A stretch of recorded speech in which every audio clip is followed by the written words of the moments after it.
Wabarakatuh. Alhamdulillah wa kafa wassalatu wassalamu ala nabiyil mustafa wa ala alihi wa sahbihi ahla sidqi wal wafa wa ba'du. Allahumma alimna ma yanfa'una wanfa'na bima 'allamtana waj'alna minal ladzina yastami'una qawla fayattabi'u ahsana bi rahmatika ya arhamar rahimin. Marilah kita bersyukur pada Allah yang Maha Ghafur, walau banyak hamba yang kufur tapi nikmatnya takkan pernah luntur. Maka dari itu marilah kita bersyukur dan bertafakur agar kita tidak menjadi hambanya yang kufur dan takabur. Salawat serta salam kepada Nabi Muhammad Sallallahu Alaihi Wasallam, kepada keluarganya, kepada para tabiin, tabiut tabiin, dan orang-orang senantiasa sikoh mengikuti sunnah-sunnah beliau hingga yaumil akhir nanti. Alhamdulillah, pada kesempatan kali ini saya diberikan oleh tugas untuk memahamkan atau memberikan presentasi dari 3 bab dari ulumul hadis. Insyaallah kita akan membahas 3 bab. Yang pertama, pengertian hadis dalam syariat. Yang kedua, fungsi dan kedudukan hadis. Yang ketiga, unsur-unsur pokok hadis. Yang pertama, maka kita akan bahas tentang pengertian hadis dalam syariat. Adapun dalam terminologi syariat, ketika ulama kita berbicara tentang hadis, maka yang mereka maksudkan tentang hadis adalah 5 hal yang semuanya bersumber dari Nabi Muhammad SAW. Hadis dalam ilmu syariat, dalam istilah para ulama kita, adalah segala sesuatu yang disandarkan kepada Nabi Muhammad SAW, bersumber dari Nabi Muhammad SAW. Bersumber dari Nabi Muhammad SAW. Jadi ini sumbernya pada Nabi Muhammad SAW. Mencakup 5 hal. Yang pertama, min qaulin, dari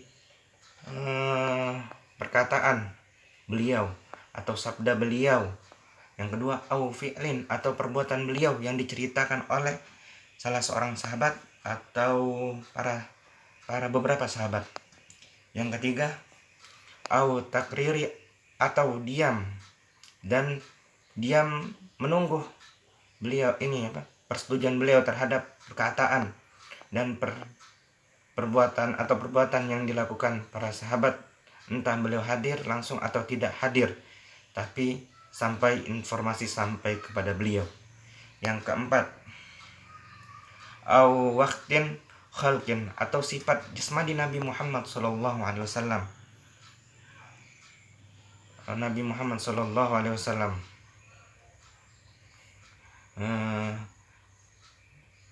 khalqi, atau sifat fisik dari Nabi Muhammad SAW, au khuluqi, atau adab atau akhlak budi pekerti dari Nabi Muhammad SAW. Lima ini adalah semua bagian dari hadis Nabi Muhammad SAW.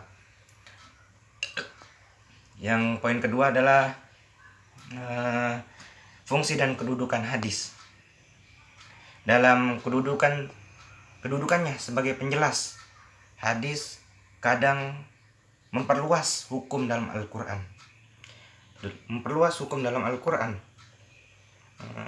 Atau menetapkan sendiri di luar apa yang ditentukan Allah dalam Al-Quran. Kedudukan hadis sebagai bayani atau menjelaskan hukum Al-Quran tidak diragukan lagi dan dapat diterima oleh semua pihak. Karena memang untuk itulah Nabi ditugaskan Allah Subhanahu wa taala untuk menjelaskan hadis tersebut sendiri dan sebagai sumber kedua setelah Al-Quran, menjadi bahan perbincangan ulama. Fungsi hadis dalam uraian tentang Al-Quran telah dijelaskan bahwa sebagai besar ayat-ayat hukum dalam Al-Quran adalah dalam bentuk garis besar yang secara amaliyah belum dapat dilaksanakan tanpa penjelasan hadis. Dengan demikian, fungsi yang utama adalah untuk menjelaskan Al-Quran dalam kedudukannya sebagai bayani dalam hubungan dengan Al-Quran. Ia menjalankan fungsi sebagai berikut. Yang pertama, menguatkan dan menegaskan hukum tersebut dalam Al-Quran, atau disebut fungsi takkid atau takrir. Takkid yakni menguatkan, atau yang takrir adalah mengulang-ulang. Yang kedua, memberikan penjelasan terhadap apa yang dimaksud dalam Al-Quran. Yang ketiga, menjelaskan arti yang masih samar dalam Al-Quran. Yang keempat, merinci apa-apa yang dalam Al-Quran disebutkan secara garis besar. Yang kelima, membatasi apa-apa yang di dalam Al-Quran disebut secara umum. Yang keenam, memperluas maksud dari sesuatu yang tersebut dalam Al-Quran. Itu adalah fungsi dan kedudukan hadis. Yang kita lanjut ke poin ketiga, unsur dan pokok hadis dibagi menjadi 3 bagian. Yang pertama, sanad. Pembahasan pertama yaitu sanad. Sanad secara bahasa berarti sandaran atau sesuatu yang dijadikan sandaran. Menurut istilah, sanad ialah jalan yang dapat menghubungkan mata isi hadis kepada Nabi Muhammad SAW. Dalam bidang ilmu hadis, sanad merupakan neraca untuk menimbangkan sahih atau dhaifnya suatu hadis. Jika terdapat salah seorang dalam sanad-sanad itu,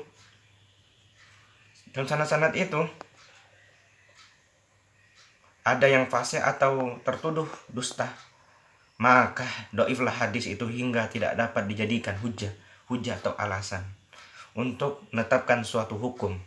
Contoh sanad berikut.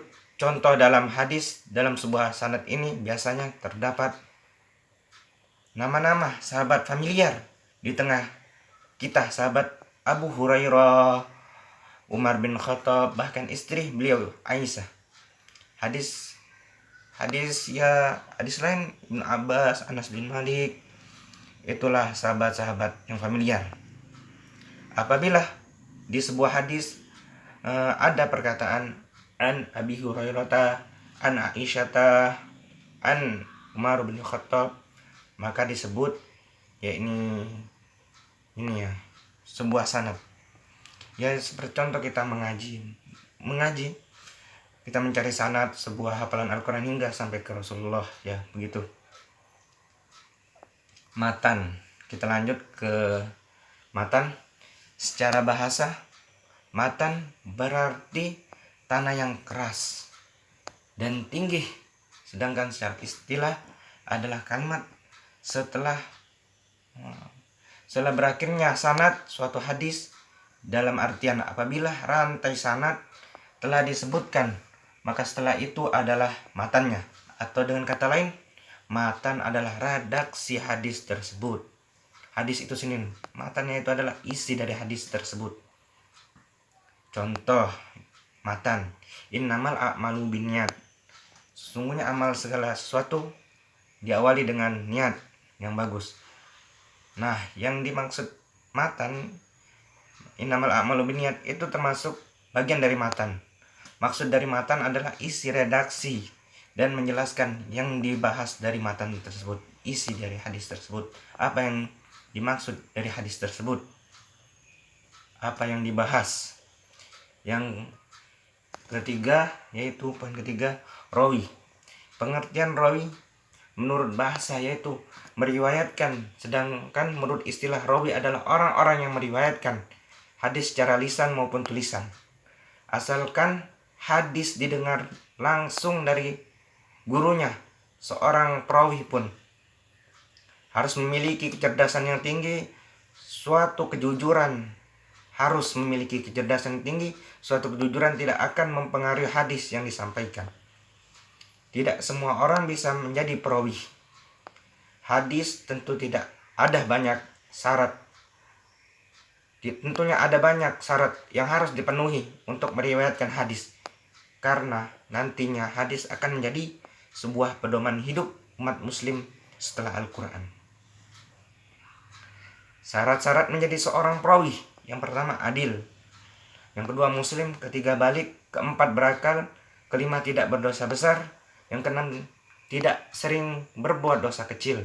Yang ketujuh, dobit. Banyak ulama terkenal, banyak meriwayatkan hadis. Yang saya tahu adalah 7 perawi hadis: Abu Bukhari, Muslim, Abu Daud, At-Tirmizi, An-Nasai, Ibnu Majah, dan Ahmad. Itulah yang dapat saya sampaikan, dapat saya simpulkan dari 3 bab tersebut, yang insya Allah bermanfaat bagi kita semua. Wal akhir, Cukup sekian yang saya sampaikan, kurang lebihnya mohon dimaafkan. Wal akhir wassalamualaikum warahmatullahi wabarakatuh.